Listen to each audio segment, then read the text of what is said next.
In the first reading today, we hear this interesting story of King Ahab and how he gets upset to the point where he can't even eat when he doesn't get what he wants. He's like a spoiled little brat, and he's the king of Israel. Come on. But with this, what is the answer to his problem? His wife says the answer to his problem is death.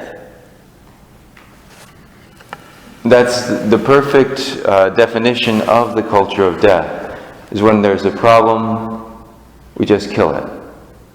We see this, of course, with abortion. If there's a problem, kill the problem.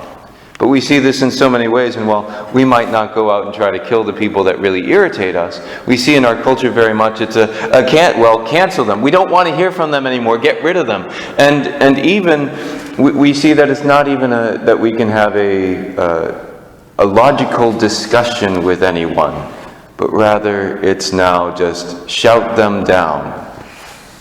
Violence or submission. We look and we see the fellow citizens, the very people who would have worked and lived around Naboth. His fellow citizens, the elders and the nobles who dwelt in the city, did as Jezebel had ordered them in writing. They did not stand up for what was just, for what was right. And so they went along with this.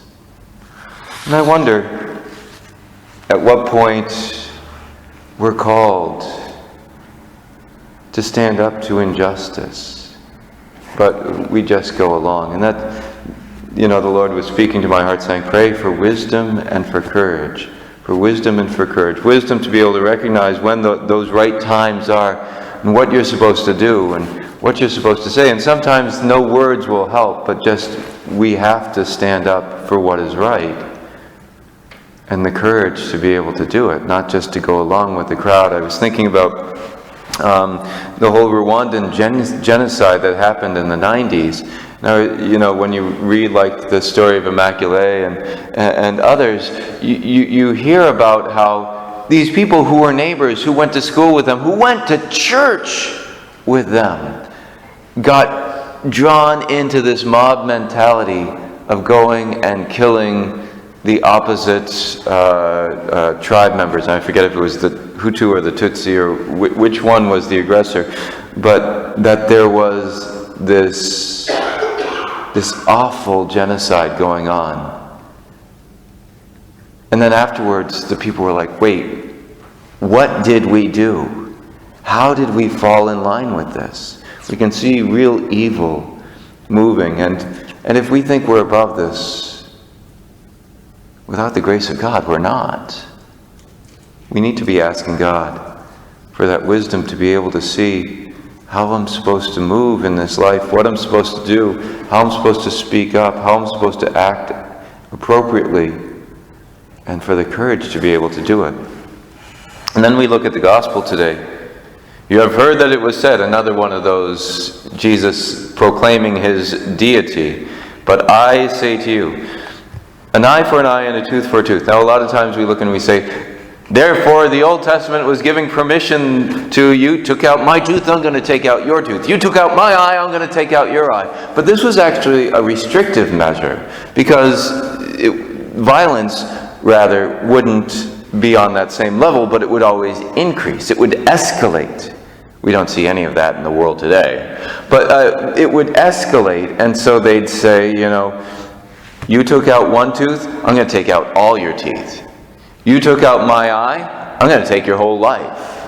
And so it was a restrictive measure saying, no, you cannot do more than was done to you. Bring it back, tailor it back, bring down the volume from 11 down to, that you're supposed to, you lost one tooth, you can only take one tooth. So it was a restrictive measure. But Jesus then says, okay, and I'm saying something even more.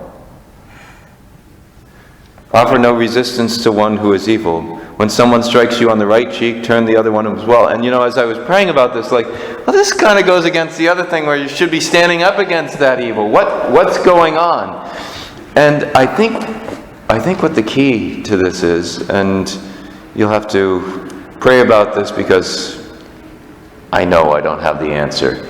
But you pray about this and say that what Jesus is saying here is not for every situation, but rather is to say, take this focus off of yourself and put it on the other. How am I showing love to the other? How am I drawing the other into the divine realities, into love of God?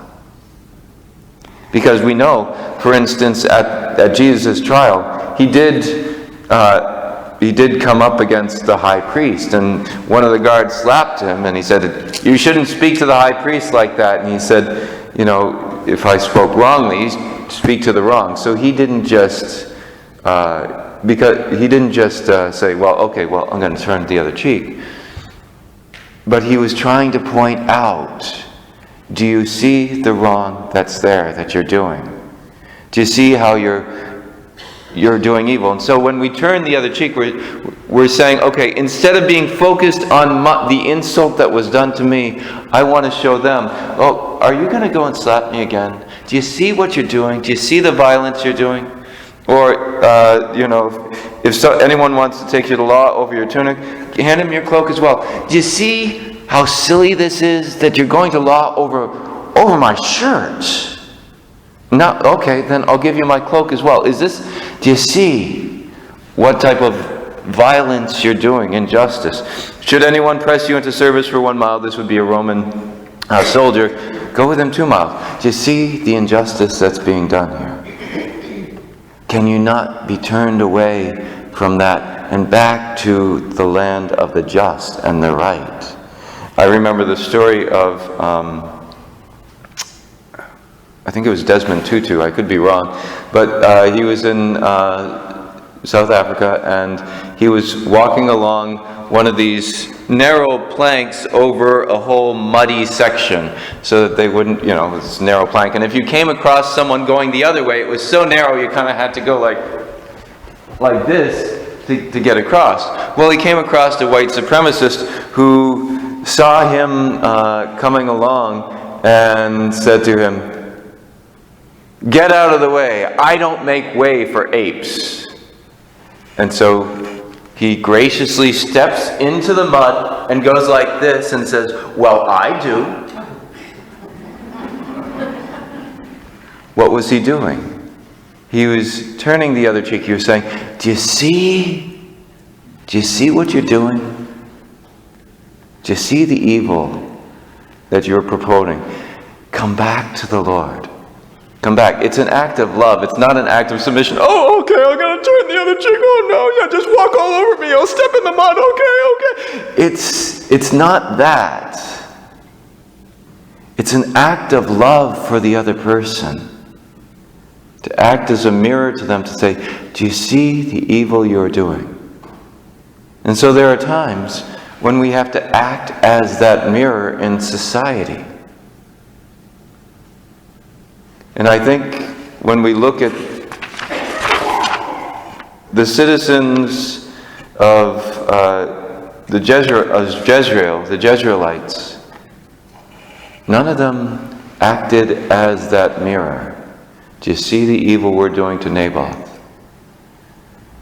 And we also, in our culture of death, need to act as a mirror and say, do you see the evil that you're doing? Turn back to the Lord. Turn back to justice. Turn back to right.